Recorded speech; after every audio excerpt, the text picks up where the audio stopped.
मोनसे बाथ्रा ओंखारबाय थादों जे बर' बिजोङा दिनै क्लास 10 थाखो 10 सिम बर' मिडियाम जोङो फरायनो मोनो थाखो 11 आरो 12 क्लास 11 आरो 12 आवबो बर' मिडियाम जानो थांगासिनो दङ आरो बेखौ लानानै दिनै आसाम सरकाराबो मोनसे गनायथि होनाय लेभेलाव फैबाय जे क्लास 11 आरो 12 सिम बर' मिडियामखौ गायसननायनि बाथ्राखौ आसाम सरकारा दिनै गनायथि होनो थाखाय राजि जाबाय दा बिथांमोना बिटिसि सरकारनिफ्राय मा बिदों मोनसे रिकमेन्डेशन मोनसे लेटार बिदों जे बिटिसि सरकारा बेखौ लेटारखौ दैथायहरनांगौ किन्तु जों दिनै खोनादों जों दिनै नुदों जे बिटिसि सरकारा बर' मिडियामा क्लास 10 सिम जाखांनायनि उनावबो क्लास 10 मेट्रिक होबाय मेट्रिकआव स्टेन्ड मोनबाय बिबुंसार बसुमतारिया सासे खैला दानग्रानि फिसाला नङा होमबा दाउ दाननानै फानग्रानि फिसालाया स्टेन्ड मोनलायलायबाय बिमाया न'आव ओंखाम सङो गथ'खौ जोथोन लायो नाथाय दिनै बिटिसि सरकारनि दैदेनगिरिफ्रासो बे बर' मिडियामनि क्लास 11 आरो 12 11 आरो 12खौ खालामाथ' खालामा खालामनो गोसो गैया बिसोरनि थाइसेबो थाखा नाङा बिसोरो थाइसेबो थाखा खरस खालामनाङा न'बो लुना होनो गोनां गैया आसाम सरकारासो मावजोबखायो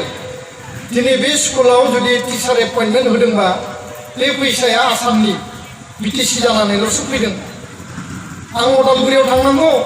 ओरै नोङो खान्थालगुरि हरिसिंगा सकजों थांनांगौ आं थाङाखै आं ओरै थांदों माने बै अभार माने दालांजों लामाया बिदिल'सो बेयाव बिल्डिं नांगौ बिटिसिनि फैसा गैया बेयाव बे फैसायाबो आसामनि भारत सरकारनिफ्राय आसामनिफ्राय बिटिसि जाना गिदिंनानै फैगोन बेयाव बिटिसिनि जेबो थाइसेबो थाखा नाङा किन्तु बिटिसिया दिनै मा खालामदों इंलिश मिडियाम जाजोबनांगौ हाग्रामा महिलारि बिथाङाबो बुंदों दिनै बिश्वजित दैमारियाबो बुंदों बर' मिडियाम फरायनानै बर' फिसाफ्रा जाम्बा जाम्बि जाजोब्बायनो साख्रि मोनाखैनो बर' मिडियामानो डाक्टर जागानानै दङ बर' मिडियामा इन्जिनियार जाबाय बर' मिडियामनिया दिनै टपार मोनबाय बर' मिडियामाबो दिनै बर' साबजेक्ट लानानै डिसि जानाय एसपि जानाय आइएस आइपिएस आनजाद उथ्रिबाय आसामनि एसिएस एपिएस उथ्रिदों बर' मिडियामजों दिनै रेलवेनि आनजाद होनो हायो मा होनो हाया गासिबो होनो हायो फारागथि जेबो गैया गासैबो हारियाव असमिया जा बेंगलि जा माराठी जा तामिल जा जि बेंगलि जा गावनि बिमा रावखौ फरायो बिनि अनगायैबो सोरबा इंराजि फरायगोन हिन्दी फरायगोन गुबुन फरायगोन 10% 5%आ किन्तु बिमा रावखौ दिनै तामिल दिनै मालायालम केरेलियानफोर दिनै नोङो बेंगलिफोर बांला मिडियाम बराक भेलियाव थां बिमा रावखौ फरायो किन्तु दिनै बिटिसि सरकारा सानदों जे इंराजि मिडियाम जानांसिगौ बेनिखायनो क्लास 10 नङा क्लास 11 12 नङा क्लास 8 आवसो लाबोनांगौनो क्लास 8 सिम लाबोनांगौनो बे मा जुक्ति जाखो बेथ' खुनु जुक्ति नङा बे मा कमप्रमाइस ना मा दा बेखौ जोङो नायनांगोन साननांगोन बाथ्राया जाबाय स्पष्ट बर' मिडियामा बर' हारि थांना थानायनि नेरसोन आलादा रायजो बड'लेण्ड बिदों बड'लेण्डआव बर' बिजों थांना थागोन बर' राव थांना थागोन बर'नि गाननाय जोमनाय दानाय देनाय जानाय लोंनाय हाबा हारिमु मावनाय दांनाय नङा होमबा नोङो आबाद मावनाय बे गासैबो इन्दि एम्फौ लुनाय जि दङ बे बड'लेण्डआव थांनानै थागोन बे बड'लेण्डआव थांना थायाब्ला जोंहाथ' नेपालिफोरबायदि नेपाल रायजो गैया आसामनि पान्जाबफोरबायदि पान्जाब रायजो गैया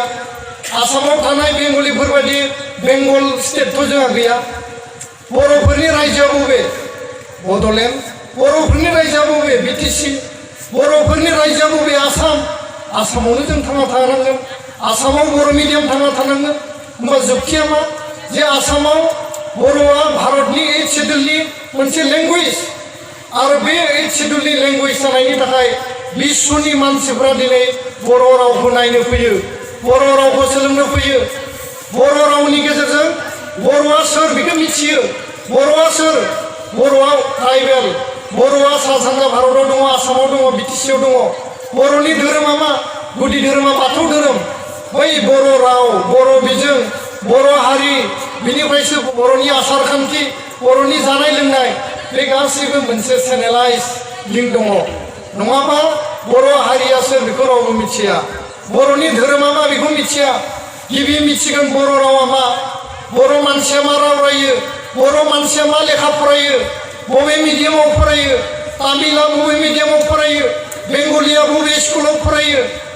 बे बाथ्राफोरखौ लानानै जोङो स्पष्टबादि जानांगोन सरकारा फैगोन आरो थांगोन कंग्रेस दंमोन बिजेपि फैबाय बिजेपिनि उनाव मा फैयो मिथिया दिनै बिटिसिआव दङ बिपिएफ बिनि उनाव मा फैगोन मिथिया रावबो बेयाव पार्मानेन्ट नङा भारत सरकाराव मनमोहन सिं दंमोन फैबाय दिनै नरेन्द्र मदिया गोदान गोदान स्किम लानानै फैदों मोजां स्किमखौ जों आजावगोन गाज्रिबा रायजोआवबो बिद्र' खालामगोन बे देशआ जाबाय गणतान्त्रिक देश रायजोआनो राजा रायजोआनो देशनि नागरिकआनो शक्तिशालीसिन आरो बिनिखायनो जोङो बे देशआव मा सोलोंथाइ लागोन गोदान सोलोंथाइ जि खान्थि निउ एजुकेशन जि पलिसि बे प्राइभेटआनो जा सरकारियानो जा बे गोदान सोलोंथाइनि खान्थिया दिनै जोंनि गेजेराव फैगोन